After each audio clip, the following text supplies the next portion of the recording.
প্রথমে অপহরণ এবং পরে 1 কোটি টাকা মুক্তিপণ চেয়ে পরিবারকে ফোন দুষ্কৃতীর। মঙ্গলবার গ্রেফতার হওয়া আসামিদের বারাসাত আদালতে হাজির করা হয়।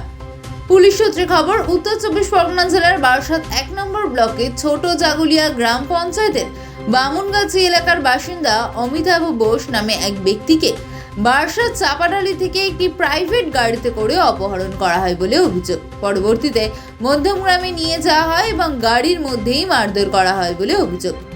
পরিবারের তরফ থেকে দত্তপুকুর থানায় লিখিত অভিযোগ জানানো হয়। তারপরে 2 জন ব্যক্তিকে দত্তপুকুর থানার পুলিশ গ্রেফতার করে এবং ওই ব্যক্তিকে উদ্ধার করে। মঙ্গলবার অভিযুক্তদের বারাসাত জেলা আদালতে দুপুর 3টের সময় নিয়ে আসা হয়। সাংবাদিকদের মুখোমুখি হয়ে অভিযুক্তরা নিজেদের নির্দোষ বলেই দাবি করেন।